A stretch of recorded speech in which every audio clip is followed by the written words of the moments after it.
Unahin po natin si kapatid na Jimmy Taranay, INC. Ako, naniniwala po, siguro meron din po rito kapatid na INC. Brad Eli, sa totoo po, nanonood na po ako sa inyo nung nasa RJ29 pa po kayo. Matagal na po ako, 90s pa po, nanonood na po ako sa inyo. Salamat po. Pero po, mula po nang pumasok ang tamang daan, siguro year 2001 po. Ito po, kasasabi niya lang po, Brother Eli, kayo direktamente sa Biblia po, ano po ba? Biblia. Pag hindi po sa Biblia, alam po naman po ng mga kapatiran nyo narito, sila po ang mga saksing buhay na, lalo na po yung matatanda, narinig po nila ito sa programa ninyo, maging sa radyo man o television. Ito po, talata po talaga po ito, Brother Eli. Kasi po, may nakakay po sa akin rito, kasi po, military po ako, Brother Eli. Handa ko pong ibigay ang aking sarili sa tunay na paglilingkod. Kung ito pong samahan ninyo ay tunay na sa Diyos. Meron po kaming usapan. Pag sinagot nyo po to, tama ang talata, tama ang sagot. Dito na ako sa inyo, Brad Eli. Sige po.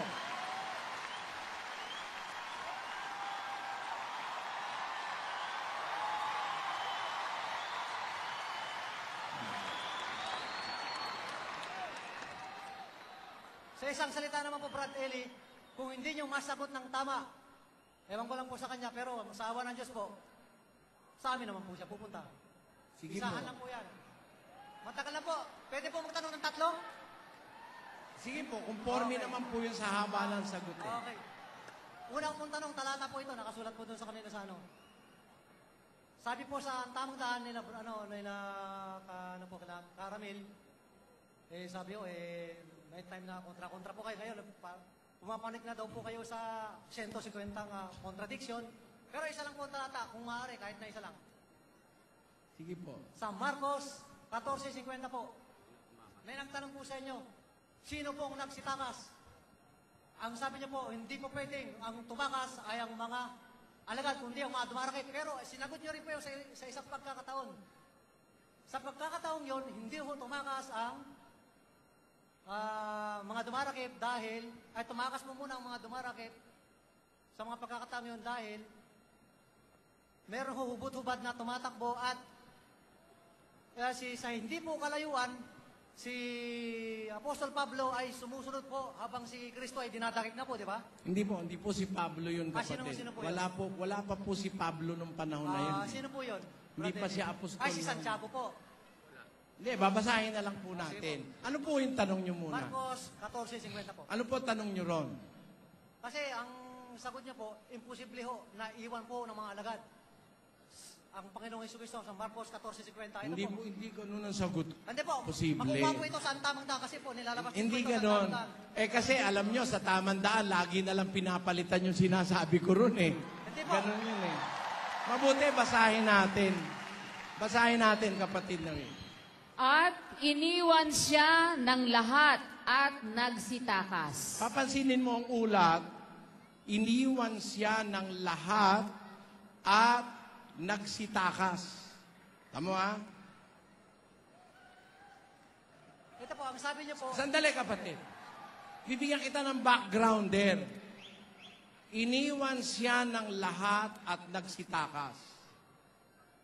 Ngayon, yung sumulat nito, pakinggan nyo mga kababayan, yung sumulat nito, tumakas ba?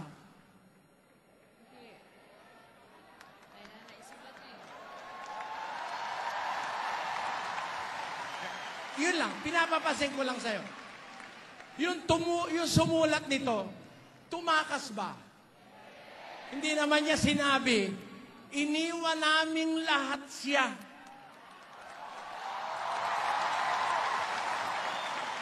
Ngayon, para maliwanagan natin, sino ba ang sumulat nito? Ang sumulat po nito, si Marcos. Si Marcos, alagad. Alagad po yan. Otherwise, hindi pagsusulatin niya kung hindi alagad yan eh. Ayan.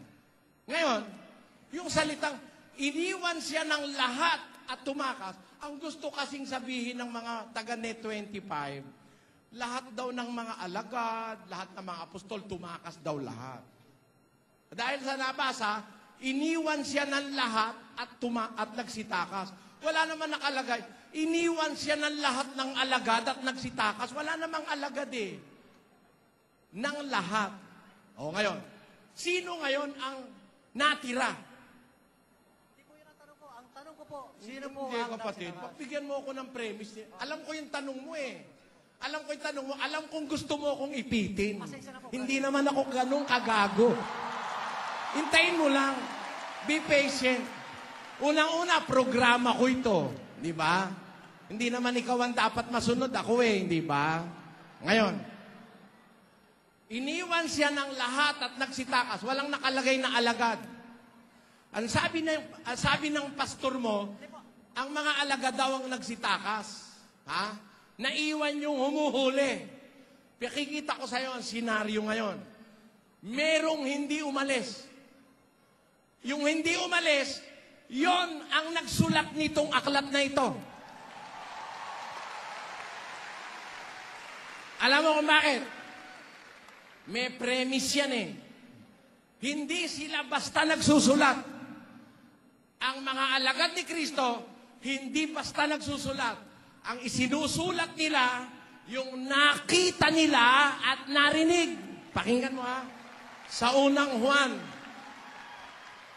Unang Juan, 1:3 hanggang 4. Basa. Yaong aming nakita at narinig ay siya rin naming ibinabalita sa inyo upang kayo naman ay magkaroon ng pakikisama sa amin.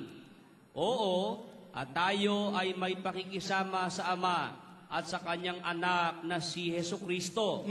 At ang mga bagay na ito ay aming isinusulat. Alin daw po ang isinusulat nila? Yung aming nakita, yung aming narinig, ibinabalita namin sa inyo. Ang mga ito, isinusulat namin. Therefore, ang isinusulat nila, yung nakita nila at narinig. Di ba ganon, mga kababayan? Sabi ni Marcos, iniwan siya ng lahat at nagsitakas. Kasama ba siya? Paano siya makakapagsulat kung pati siya umalis? Nakita mo? Ngayon, bakit tayo nakakatiyak na meron tayong dapat siya sa atin sa mga talata susunod? Umpisahan ko uling basahin, saka natin ituloy-tuloy. Pakinggan nyo. At iniwan siya ng lahat at nagsitakas. At sinundan siya ng isang binata na nababalot ng isang kumot ang katawan niyang hubot-hubad. At hinawakan nila siya.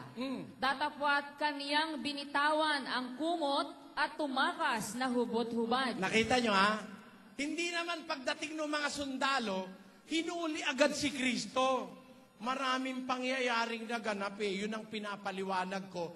Napilit na nilalabo ng mga ministro ni Manalo. Eto, dumating yung mga huhuli. Pagdating, pupuntahan si Kristo. Nagwala si Pedro. Diba? Basahin natin muna. Kailangan binabasa eh. Basa. At siya'y sinunggaban nila, at siya'y kanilang dinakip. Oh. Datapwat isa sa nangaroon ay nagbunot ng kanyang tabak at sinugatan ang alipin ng dakilang saserdote at tinigpas ang kanyang tainga. Tamo, nung sunggaban si Kristo para dakipin, merong isang alagad si Kristo, si Pedro ngayon, nagbunot ng tabak, tinagpas ang tenga ni Malco, tanggal ang tenga. Ayan. Yun sundalo ng dakilang saserdote. Tanggal ang tenga ni Malco. Ano sumunod na pangyayari? Tuloy. At sumagot si Jesus at sinabi sa kanila, kayo bagay nagsilabas na parang laban sa isang tulisan na may mga tabak at mga panghampas upang dakpin ako? Araw-araw ay kasama ninyo ako sa templo na nagtuturo at hindi ninyo ako hinuli. Ngunit nangyari ito upang matupad ang mga kasulatan. At iniwan siya ng lahat at nagsitakas. O, ano nangyari? At sinundan siya ng isang binata Ayan. na nababalot ng isang kumot ang katawan niyang hubot-hubad. Teka muna.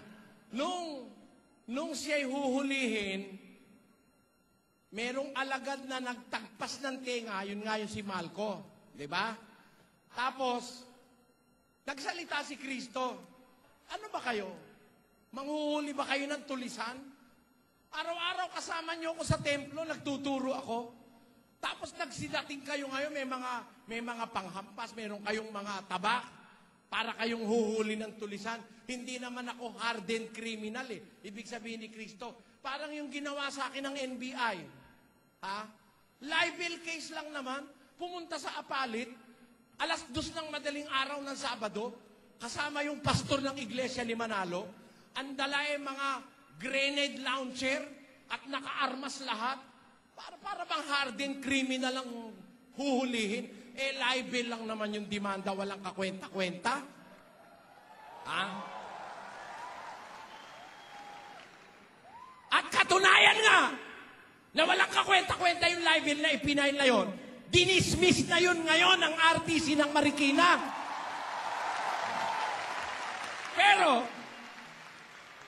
Pero pumunta sila, kasama ministro ni Manalo. Sabi ko, ano ginagawa ng ministro ni Manalo rito? Huhuli ang NBI, ang dami, daang-daang mga tao. May mga nakalagay pang ano sa kamay at saka sa ulo. Pakita nga natin. Yan. Sabado yan ang madaling araw, labag sa batas yan. Kasi malakas sila sa NBI. Ang puno ng NBI, Iglesia ni Manalo. Si Wikoko. Pakita mo may grenade launcher pa.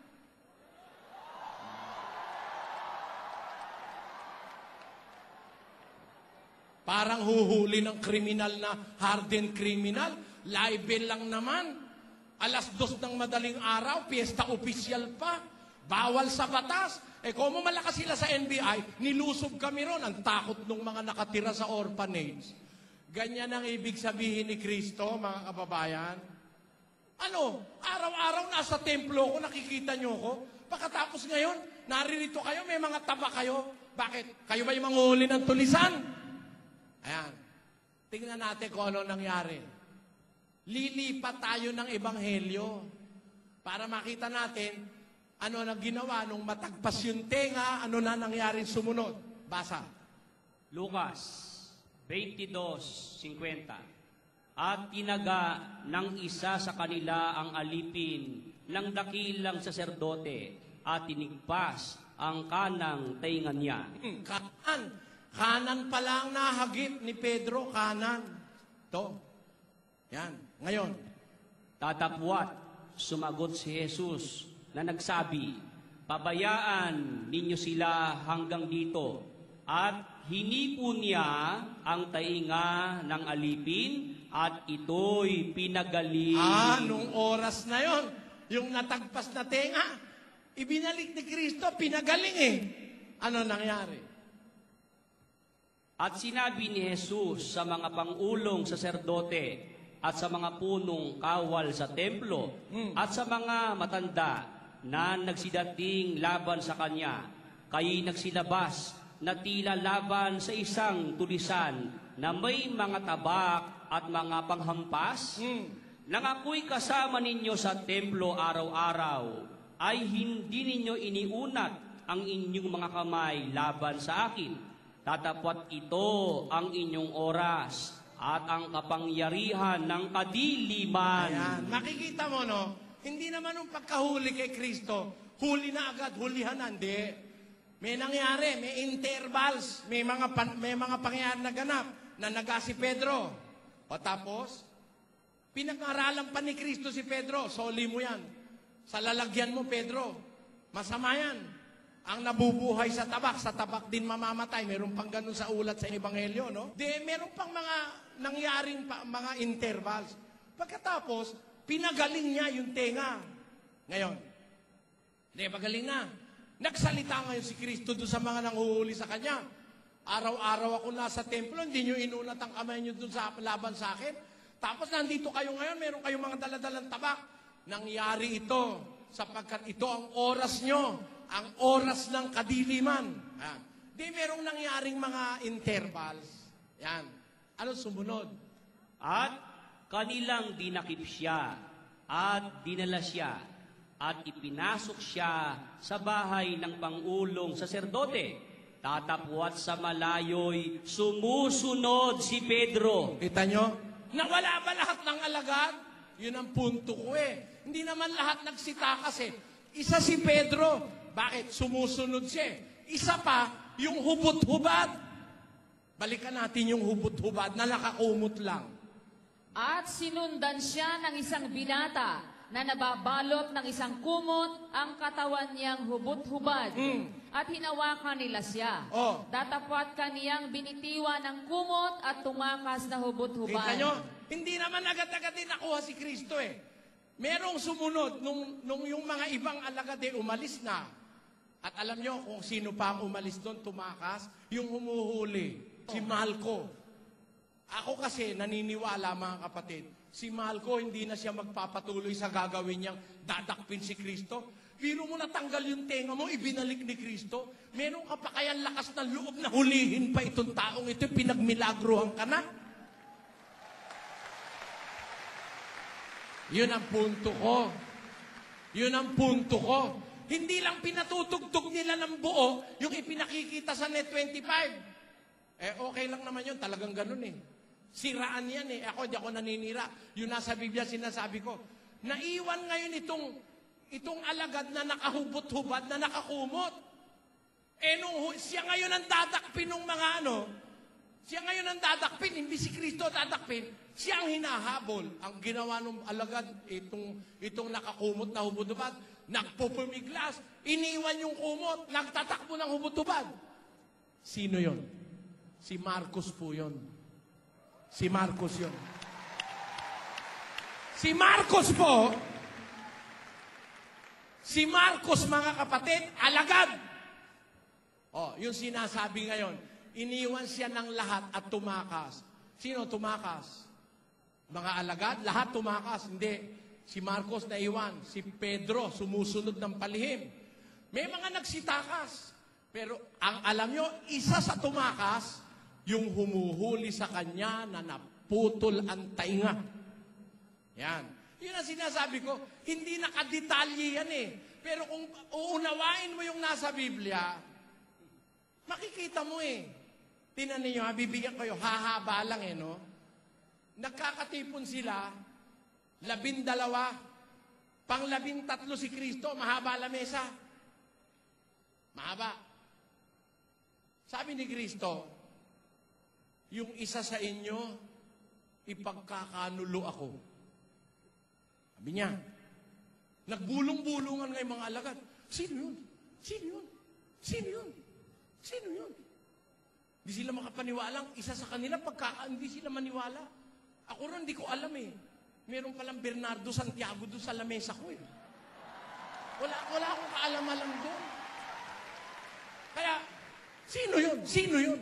Sino yun? Ngayon, hinudyatan ni Pedro yung alagad na minamahal ni Jesus na nakahilig sa kanyang dibdib. Yan. Mahal na mahal ni Jesus tong alagad na to. Nakahilig sa dibdib niya. Hinudyatan ni Pedro. Sino yun? Tinanong ngayon itong malapit kay Kristo, Panginoon, sino yun? Sumagot si Kristo, mahina ang sagot. Ang ipagsawsaw ko ng tinapay, siya yun. Hindi narinig ng lahat sa dulang. Ang nakarinig lang itong nakatabi kay Jesus. Kaya, siya lang ang nagsulat. Siya lang ang nakakaalam kung sino yon. Basahin natin. Pakinggan nyo ha. Juan 13:23. Sa dulang ay may isa sa kanyang mga alagad na minamahal ni Jesus na nakahilig sa sinapupunan ni Jesus.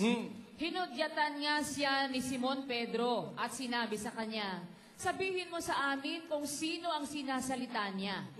Ang nakahilig nga sa dibdib ni Jesus ay nagsabi sa kanya, Panginoon, sino yaon? Sumagot nga si Jesus, Yaong aking ipagsawsaw at bigyan ng tinapay ay siya nga. Kaya't nang maisawsaw niya ang tinapay, ay kinuha niya at ibinigay niya kay Judas na anak ni Simon Iscariote. At pagkatapos na maisubo, si Satanas nga ay pumasok sa kanya. Sinabi nga sa kanya ni Jesus, ang ginagawa mo ay gawin mong madali. Tapos, Hindi nga natalastas ng sino mang nasa dulang kung sa anong kadahilanan sinalita niya ito. hindi, walang malay yung lahat ng nasa dulang kung bakit niya sinabi yun ni Kristo kay Judas.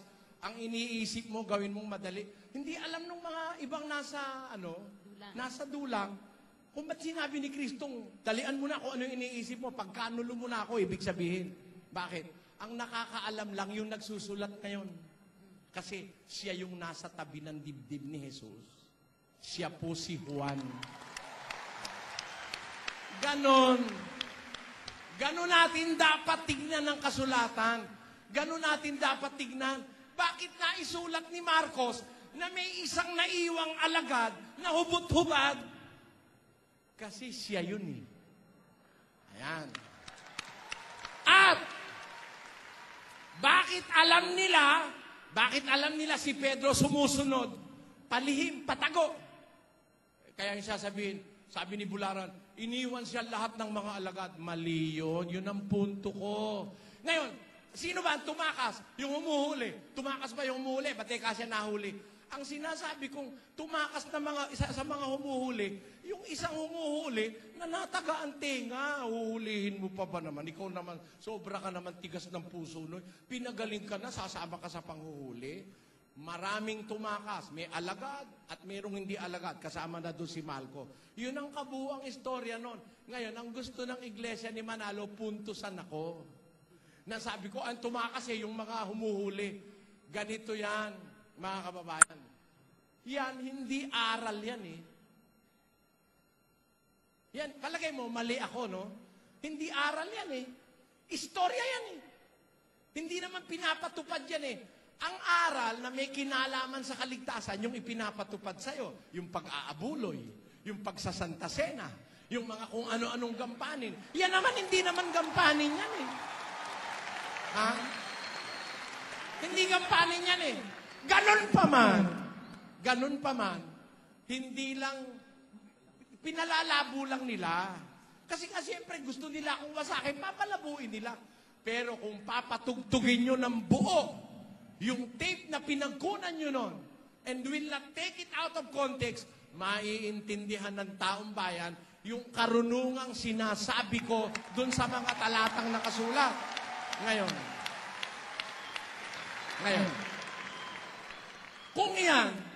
kung yan ang puhunan para umalis ka dyan sa inyo at pumunta sa amin, o kaya umalis naman yung kapatid namin pumunta sa inyo, masasabi ko, sa kapatid, huwag ka na rin aalis dito para pumunta sa kanila. Kasi kung paramihan ng puntos, mas marami kong puntos. Bakit? Sila simpleng-simple, mali pakinggan natin. Ito, simpleng-simple. Hindi naman hiwaga ho yan Hiwaga pa ba yan kung sino yung nakatatanda? Sino panganay? Si Cain. Sino bunso? Si Abel. Sino panganay? Si Cain. Sino bunso? Si Abel. Pero sabi nung puno, Ikaw naman simple-simple Ngayon. Yan. Simpleng-simple nangangantsaw. Si Cain daw ang panganay, bunso raw si Abel. Mali yun. Napakagago nun. Katangahan yun. Ngayon. Ganyan ba magpupuntusan tayo? Yan, simpleng-simple, mali. Pero yung pinapaliwanag ko sa Marcos, hindi simpleng-simple yun. Bihira ang nakakaalam mo. Yan. Diyan kayo humatol, mga kababayan. Sa punto na yan tayo hahatol. Kung sino ang may mas kaalaman sa kasulatan. Tandaan nyo, ang mga alagad hindi sumusulat ng hindi nila nakita at narinig. Kaya may nagsulat, hindi lahat ng alagad umalis. Hindi lahat ng alagad tumakas. May naiwang alagad, kaya may nakapagsulat. Yan ang dapat makita. Kaya kung doon lang ang pagbabatayan mo, kapatid, para lumipat ka rito, napakababaw na batayan yan. Napakababaw niyan. Hindi balik ka nang wag lumipat pagka ganyan lang ang batayan mo. Brad Eli kasi po, may nagtatanong po sa inyo noon. Ang itinatanong niya po, alam ko po, natatako po yun, nakasombrero po yun eh. Ang tanong niya po sa inyo, hindi naman kung ilan ang tumakas o lahat eh. Ang tanong niya kung sinong tumakas, kung dumarakit ba o yung alagad. Ang sagot niyo po noon, ang tumakas ay ang dumarakit. Hindi pwedeng iwan ng maalagad ang Panginoong Heso Kristo. Okay, tanong ko sa'yo, yung ba salita kong hindi pwedeng iwan si Kristo, totoo ba o hindi? May naiwan nga eh. May naiwan eh. Oh, ngayon, yung dumarakit. Bakit? Mababasa mo ba na si Malco naiwan? Mababasa mo na iwan si Malco? Sa ordinary promptings of man, ikaw man ang pagmilagruhan ng dinarakip mo, mawawalan ka ng loob na yung dinarakip mo, idakipin mo pa. Yan ang riyan na yung puntong yan, ordinarily, hindi pinapaliwanag ng mga ministro yan. Ordinarily, gaya ng ministro nyo. Doon na lang kayo sa nababasa eh. Hindi nyo nililiwanag kung ano yung nababasa. Yun ang ibig ko sabihin. Kaya, pumatol ka ng matwid na paghatol, kapatid. Alam mo, yung ginagawa ng mga ministro mo sa TV, pinuputol ng alanganin yung sagot ko. Kaya parang lumalabas na kontradiksyon. Pero laliman mo lang ng konti, hindi simple. Laliman mo lang ng konti, makikita mo.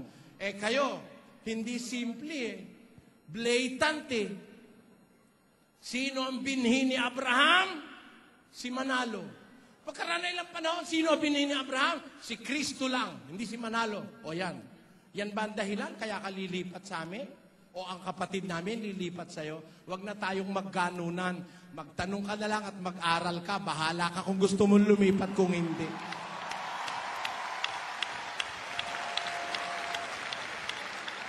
Brad Eli, pangalawang tanong ko po. Sige po. Ang sabi niyo po, sa programa, testigo ko po na naman itong mga miyembro niyo rin. Sabi niyo po, sa lahat ng reliyon, naitapo na si Satanas. Nasa lupa nga nila eh. Nasa lupa nila ito. Ang sabi niyo, dito pa lang, sa ibabaw ng lupang ito, kayo pa lang ang nakapagpaliwanag na si Satanas sa inyo, sa pananampalataya ninyo, ay hindi pa niyahagi sa lupa. Ayun ho, ang sinagot niyo noon. Ito, ano po ito sa TV? Ngayon, po ito. sige. Alam mo kapatid, pagbibigyan kita dahil may awa ako sa mga tao na nagsusuri at saka gusto ko rin mapatunayan ng namumuntos. Kung namumuntos lang, yung nagsusuri naaawa ko. Pero kung namumuntos lang, gusto ko mapatunayan ng namumuntos na hindi niya ako kayang duru-duruin kahit kailan. Eto. Ang pinagbabatayan dyan, yung Apokalipsis 12:9 ng Apokalipsis. Babasa tayo. Pakilagay sa screen. At inihagis ang malaking dragon, ang matandang ahas, ang tinatawag na Diablo at Satanas, ang dumadaya sa buong sanglibutan. Siya'y inihagis sa lupa at ang kanyang mga anghel ay inihagis na kasama niya. Jeez! At narinig ko ang isang malakas na tinig sa langit na nagsasabi, "Ngayoy dumating ang kaligtasan at ang kapangyarihan at ang kaharian ng ating Diyos at ang kapamahalaan ng kanyang Kristo. Sapagkat inihagis na ang tagapagsumbong sa ating mga kapatid na siyang sa kanila'y nagsusumbong sa harapan ng ating Diyos araw at gabi." Kailan naganap yan? Naganap na ba yan? Hindi pa nagaganap yan, kapatid. Hindi lang itinuturo sa'yo ni Manalo dahil tinitya ko sa'yo, hindi alam ni Manalo yan. Pakikita ko sa'yo ngayon. Pakikita ko sa'yo ngayon. Pakikita ko sa bayang Pilipinas. Alam mo kasi, tinutulan niya ng mga ministro mo eh. Ha? Tinutulan niya ng mga ministro mo sa programa. Ayoko sanang ipaliwanag ito eh. Inihahanda ko ito sa diskusyon eh. Pero naaawa ako sa iyo eh. Kaya papaliwanag ko na. Ganito. Sundan mo ako, kapatid, ha? Sundan mo ako, ha? Mga kababayan, huwag kayong uuwi. Napakahalagang bagay, maintindihan nyo itong mga ipinupuntos na ito sa atin. Ito, ha? Uumpisahan ko. Nagkaroon ng pagbabaka sa langit. Si Miguel at ang kanyang mga anghel ay nakipagbaka sa dragon. Ang dragon at ang kanyang mga anghel ay nakipagbaka. At hindi sila nanganalo, ni nasumpungan pa man ang kanilang dako sa langit. At inihagis ang malaking dragon, ang matandang ahas, ang tinatawag na Diablo at Satanas, siya'y inihagis sa lupa, at ang kanyang mga anghel ay inihagis na kasama niya. Puputulin na ron ni Manalo. Kaya ang lupa ang ngayon marumi, masama, dahil dito inihagis si Satanas. Ang sabi ni Bularan, ang unang-una nga ikang pinuntahan ng Eden. Ayan ang sabi niya sa programa. Sabi ko, napaka-inhustisya. Makinig kayo. Nangangailangan ito ng konting katalinuhan, mga kababayang Pilipino. Sa Amerikano, di nyo maririnig ito. Pakinggan nyo lang. And justify it for yourself. Ito, ha?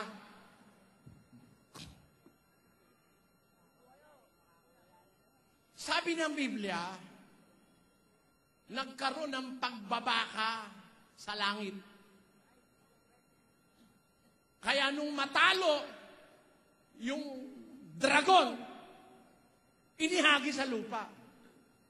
Pangit eh. Kung aalamin natin, sabi ni Bularan, inihagis daw unang-una sa Eden daw pumunta. Kayo. Si Satanas, basura. Di ba si Satanas, trash? Basura. Hindi ba ang Eden, isang espesyal na lugar para alagaan ng Diyos si Adan at si Eva?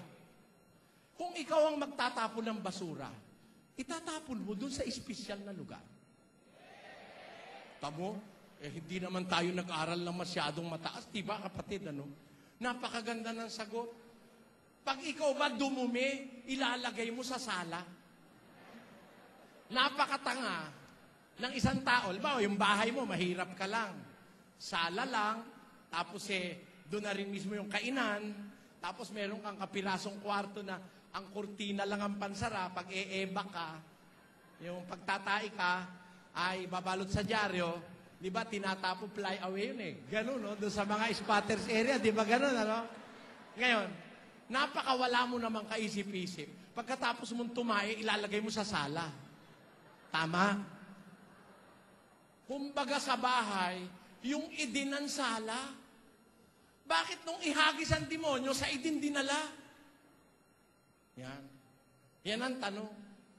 Ang Diyos ba inhustisya? Na ang Diyos ba? Yung taong kanyang ginawa, ibabalibag niya yung walang hiya si Satanas doon sa Eden mismo na pinaglagyan niya doon sa taong ginawa niya. Hindi niya gagawin yun. Mahal niya ang tao. Tayo lang hindi marunong magmahal sa kanya eh. It is we who do not appreciate the goodness and the kindness of our God. Pero ako na-appreciate ko kasi nakikita ko sa Biblia ganito. Yung sinasabi sa Apokalipsis, hindi pa po nangyayari yun. Hindi kaya may demonyo rito dahil inihagis dito demonyo. Hindi. Kaya may demonyo rito, pinapasok ni Eva at ni Adan. Pinapasok. Kumatok ang demonyo. Ang engkargado si Eva at si Adan, pinapasok, kaya nakapasok. Hindi inihagis dito si Satanas. Yung paghahagis, tingnan natin ha, babalikan ko. At nagkaroon ng pagbabaka sa langit. Si Miguel at ang kanyang anghel ay nakipagbaka sa dragon. Ang dragon at ang kanyang mga anghel ay nakipagbaka at hindi sila nanganalo. Ni nasumpungan pa man ang kanilang dako sa langit. At inihagis ang malaking dragon. Ang matandang ahas. Diyan pala matanda na siya eh. Sa Eden ba matanda na siya? Pakinggan nyo yung ahas sa Eden. Genesis 3:1, ang ahas nga ay lalong tuso, higit sa lahat ng mga hayop sa parang nanilikha ng Diyos. At sinabi ng ahas sa babae, tunay bang sinabi ng Diyos na huwag kayong kakain? Ng mga punong kahoy sa halamanan? Sumagot ang babae. Ano ang sagot ng babae? Sinabi ng babae sa ahas, sa bunga ng mga punong kahoy sa halamanan, makakakain kami. Tatapwat, sa bunga ng punong kahoy na sa gitna ng halamanan, sinabi ng Diyos, huwag kayong kakain yun, ni huwag niyong hipuin. Baka kayo mamatay. Sino kausap ni Eva? Ahas. Yung ahas. Anong ahas? Ahas lang. Yung nasa Apokalipsis, lagay nga uli natin sa screen.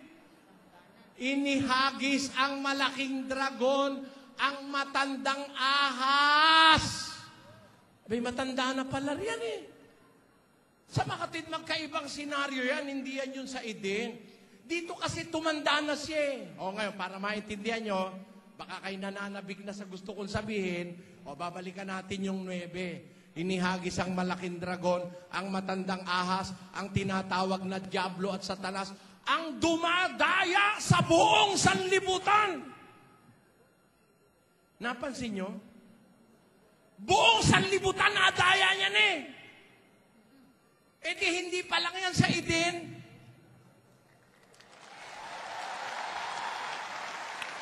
Nakuha nyo, mga kapatid? Good evening, Mr. Yang. Nakuha nyo? Ang dumadaya sa buong sanlibutan.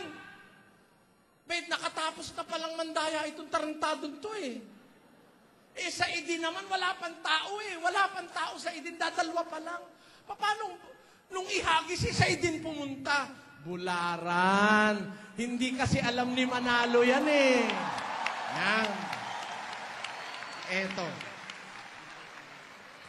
Kailan yan? Kailan yan? Sa Eden ba yan? Gaya ng paniwala ni Manalo? Tuloy natin. Ang dumadaya sa buong sanlibutan, siya'y inihagi sa lupa, at ang kanyang mga anghel, inihagis na kasama niya. At, narinig ko ang isang malakas na tinig sa langit na nagsasabi, pagkahagis, may nagsalita sa langit, ngayon. Kailan? Ngayon. Pero hindi ngayon yun. Tandaan nyo, hindi yun yung ngayon.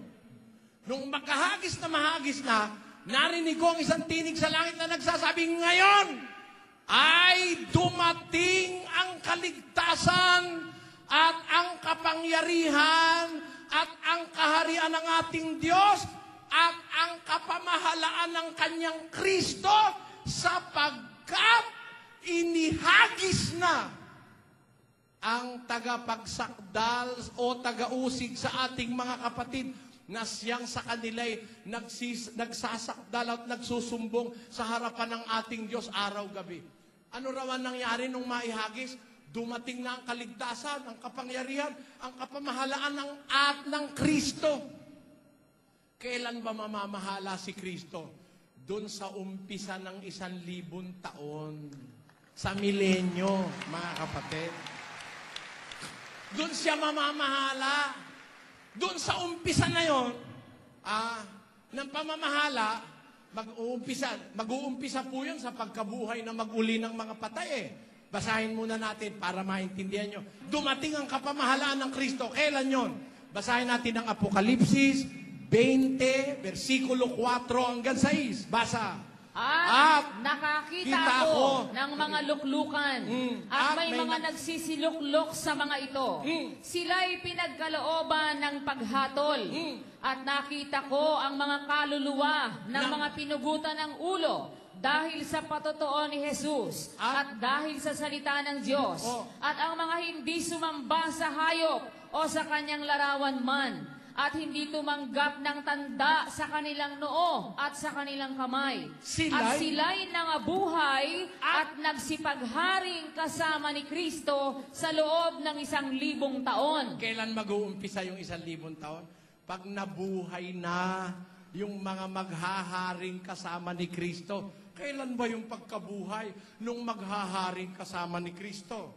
Unang Timoteo o Unang Tesalonica 4:16. Pakinggan nyo. Sapagkat ang Panginoon din Ang ang bababang mula sa langit Na may isang sigaw, Oh. may tinig ng arkanghel At may pakakak ng Diyos. Ang At ang nangamatay nangamatay kay Kristo ay unang mabubuhay na maguli. Kung Kung magkagayon, magkagayon, tayong tayong nangabubuhay na nangatitira ay aagawing kasama nila sa mga alapaap Upang salubungin ng Panginoon sa hangin. sa ganito, At sa ganito'y isa sa Panginoon tayo magpakailanman. kailan po mangyayari yung pagkabuhay ng mga kay Kristo?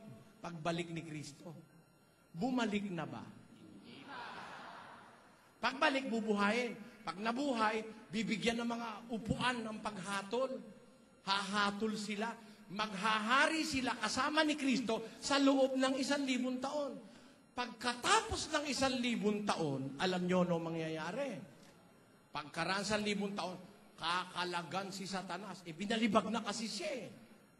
Kinulong. Basahin muna natin. Mas mabuti binabasa. Apokalipsis 20. At nakita ko ang isang anghel na nananaog mula sa langit na may susi ng kalaliman at isang malaking tanikala sa kanyang kamay at sinunggaban niya ang dragon, ang matandang ahas. Kita mo, ang tawag sa kanya, dragon at matandang ahas. Ito yung tiyempong nabasa natin kanina, no? Sinunggaban yung malaking dragon at matandang ahas para anong gawin? Na siyang Diablo at Satanas at ginapos na 1,000 taon. Tuloy. At kung maganap na ang 1,000 taon, si Satanas ay kakalagan sa kanyang bilang Ito buhay. yun, mga kababayan. E di nagkaroon ng pagbabaka sa langit. Pagkatapos na matalo, binalibag, iginapos. Ayan. Ginapos. Ang naggapos, anghel na malakas. Tapos, samantalang nakagapos siya, maghahari naman si Kristo ng 1,000 taon kasama yung kanyang mga banal. Kukuha niyo punto. Pagkatapos na, mabuti, tuloy-tuloy mo, huwag mong lagpasan para mas magandang makita nila. At sinunggaban niya ang dragon, ang matandang ahas, na siyang Diablo at Satanas, at ginapos na 1,000 taon. Tuloy. At siya'y ibinulid sa kalaliman Kita at mo, sinarhan. ibinulid, itinapon. Saan tinapon? Kalaliman. Sa kalaliman. Hindi sa Eden.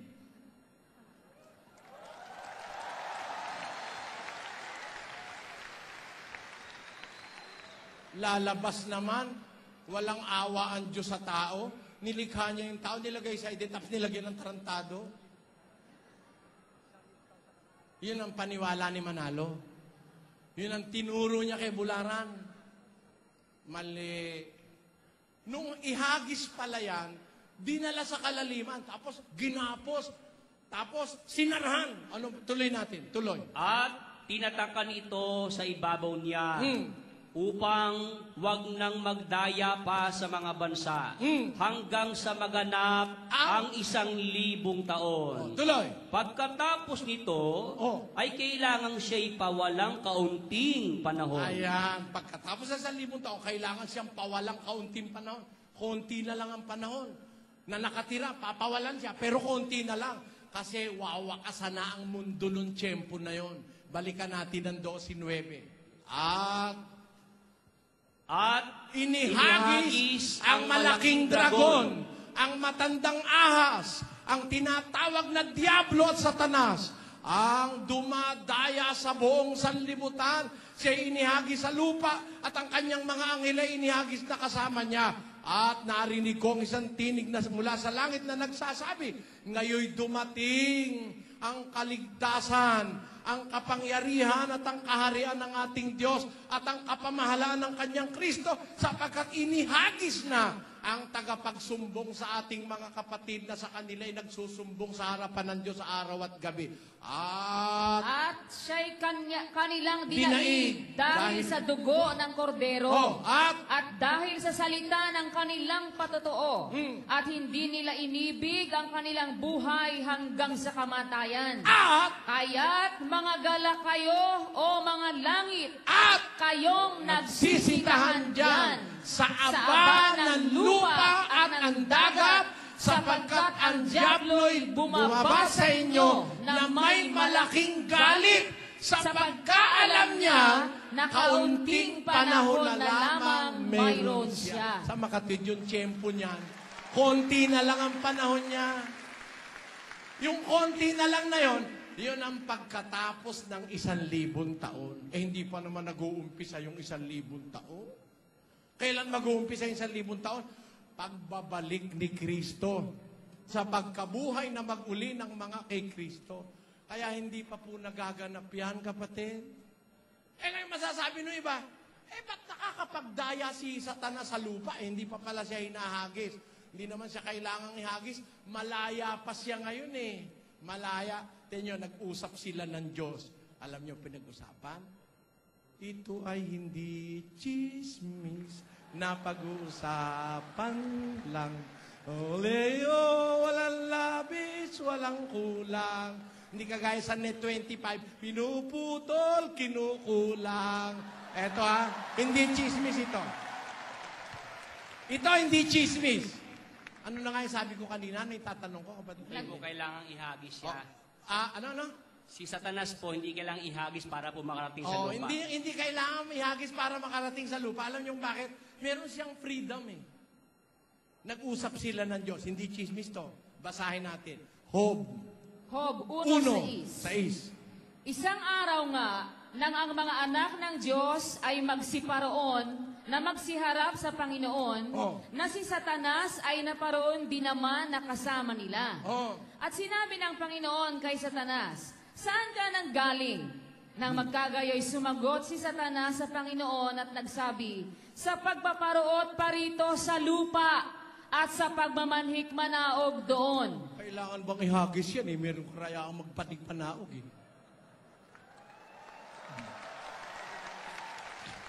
Nagpapanig panaog Tinanong siya sa Panginoon, Satanas, saan ka galing?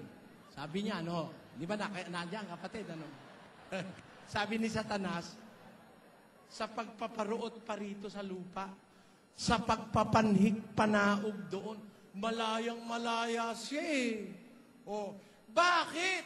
Bakit siya nagkaroon ng kalayaang makapasok sa lupa? Bakit? Tignan natin ang dahilan. Sabi ng Diyos kay Eva at kay Adan, pagkalikha sa kanila ng Diyos, ang sabi ng Diyos ganito, kayo, at sila'y binasbasan ng Diyos. At sila'y binasbasan ng Diyos, at sa kanila'y sinabi ng Diyos, kayo'y magpalaanakin at magpakarami, at kalatan ninyo ang lupa at inyong supili. Sino po ang engkargado ng lupa? Hindi lupang kapiraso, Earth, ang nakalagay, earth. Basahin natin sa English. And God blessed them, and God said unto them, be fruitful and multiply, and replenish the earth, and subdue it. Replenish the earth and subdue it. Kanino nakaengkargado ang buong mundo? Sa mag-asawa. Ayan. Sino ngayon ang may-ari ng mundo? Yung mag-asawa. Sila engkargado Kaya alam nyo, ang pinakamayamang taong nabuhay sa mundo, hindi si Bill Gates, si Adan. Siya ang original na may-ari ng buong mundo. Mga kapatid. Ngayon, yung may-ari, kumatok ang demonyo sa kanilang sala. Pinapasok ni Eva Kaya nakapasok. Hindi inihagis. Hindi. Magiging inhustisya para sa tao kung ang Diyos mismo itatapon di Satanas na talunan sa langit. Itatapon Pwede naman itapon sa Mars. Pwede naman sa Jupiter. Sa idin tinapon, yun ang paniwala ni Bulara na itinuro sa kanya ni Manalo. Yun. Napakasamang paniwala niyan, mga kababayan. Alam niyo kung ba't masamang paniwala? Biro mo, daing pagtatapunay sa mundo tinapon. Ngayon, kung ikaw naman si Satanas, pwede ka palang magpanikpanaog. Ha? Ikaw pala, pwedeng may kalayaan ka, may mobility ka, may freedom of mobility. Pupunta ka ba sa Jupiter? Kayo si Satanas, pupunta ka sa Jupiter? Wala naman tao ron, wala siyang business doon. Tamo, tinamo yung mga negosyante, hindi pumupunta sa Antarctica. Puro yelo ron.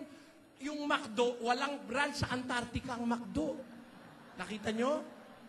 Saan ang branch ng Jollibee? Kung saan maraming tao dahil nandun ang business. Ano ba ang business ng demonyo? Ano ang business niya? Dayain ang tao, lukohin, iligaw. Asan ang tao? Wala sa Jupiter, wala sa Saturn, wala sa Venus. Nasaan? Nasa mundo. Kaya dito siya nagpapanikpanaog, libot-libot siya. Hindi siya kailangang itapon para makarating dito. Meron siyang freedom of mobility. At tutunayan ko yan sa Biblia sa ibang pagkakataon ngayon. Yung paghahagis kay Satanas, mangyayari yon at the 1,000-year period, doon mangyayari yon.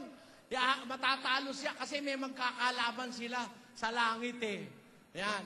Yung paglalaban na yon, alam nyo mga kababayan, yun malapit doon sa malapit doon sa bago buhayin yung mga patay na naging kay Kristo Alam mo, kung titignan mo yan sa hula, puntahan natin si Propeta Daniel, kapatid na Willie. 12:1 hanggang 2. At sa panahong yaon ay tatayo si Miguel Na na dakilang prinsipe na tumatayo sa ikabubuti ng mga anak ng iyong bayan. At magkakaroon ng panahon ng kabagabagan na hindi nangyari kailanman mula nang magkaroon ng bansa hanggang sa panahong yaon. At sa panahong yaon ay maliligtas ang iyong bayan, bawat isa na masusumpungan na nakasulat sa aklat.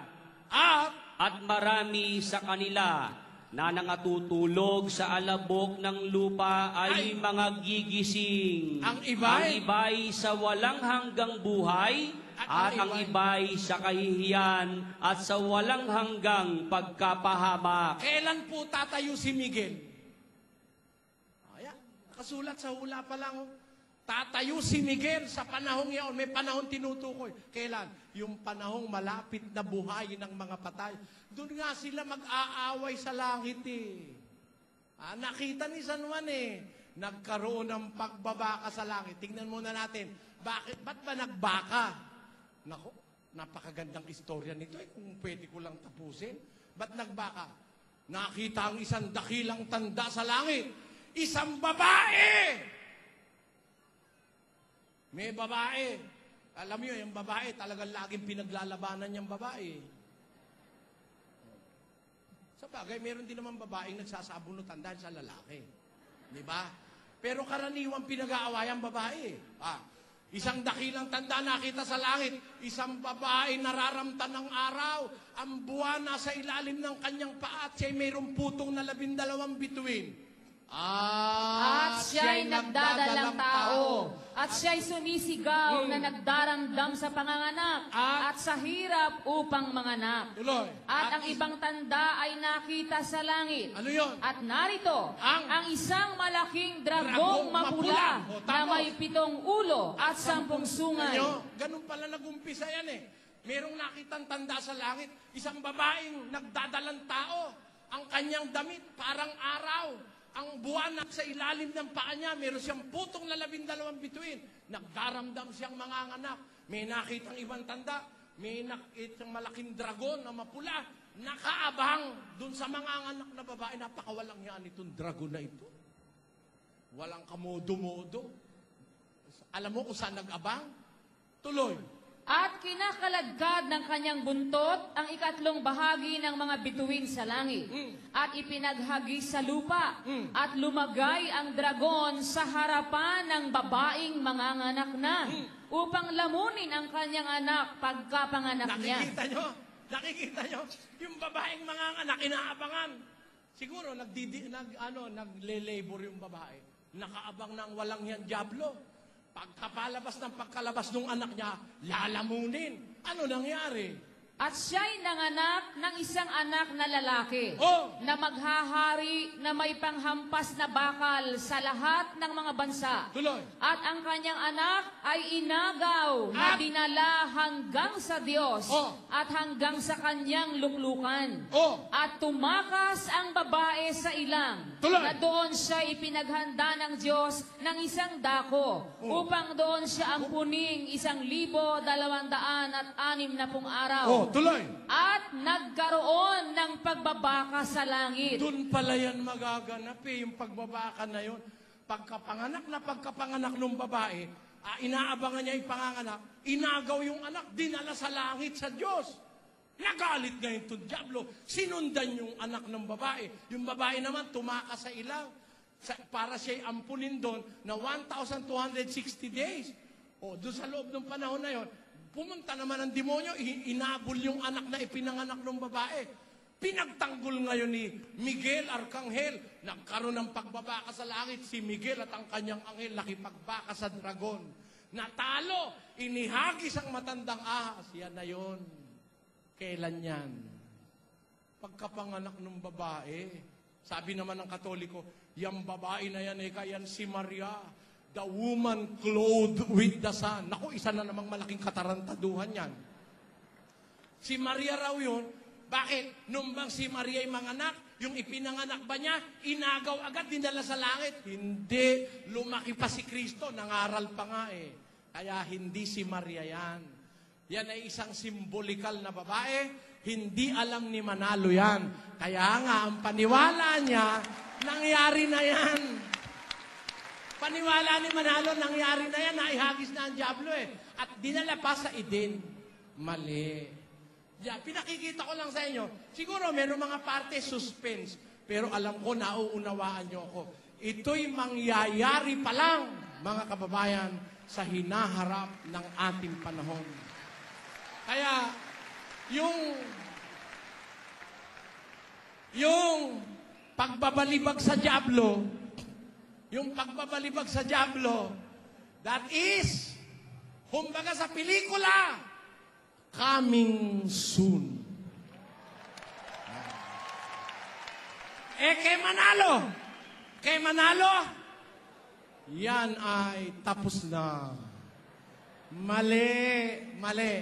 Sa diskusyon, kung lalabas si Manalo, magkakaalam-alam tayo kung sinong nakakaunawa ng kasulatan. Yan. Kaya hindi pa nangyayari ang kapatid. Paano po dinaya si Eva at Adan kung hindi pa hinagis ito sa lupa? Hindi mo yan. Hindi kaya ata nakikinig eh. Eto. Kumatok siya kay Eva at kay Adam, pinagbuksan siya ng pinto, kaya siya nakapasok. Pakinggan mo ha. Pakinggan mo. Sa Roma, Kapitulo 5. Basa. 5:12. Kaya, kung paano nasa pamamagitan ng isang tao ay pumasok ang kasalanan sa sanglibutan. Paano nakapasok ang kasalanan? Paano pumasok ang kasalanan? Ulit! Kaya, kung paano nasa pamamagitan ng isang tao ay pumasok ang kasalanan sa sanglibutan. Paano nakapasok ang kasalanan? Sa pamamagitan ng tao, na isang tao, si Adan yon. Hindi kaya nakapasok dito dahil ibinalibag dito. Hindi, kapatid. Hindi.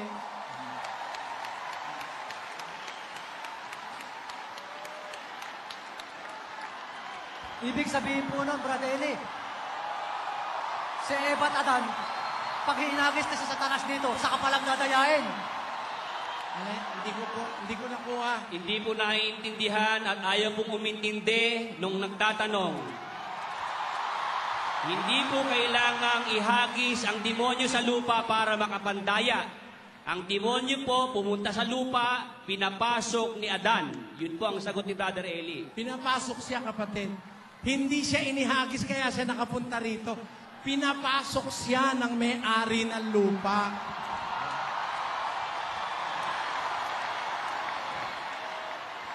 Ubus na po ang Sige po. oras natin sa kanya. Brother Eli, tatanong ko lang po. Totoo po ba yung ibig sabihin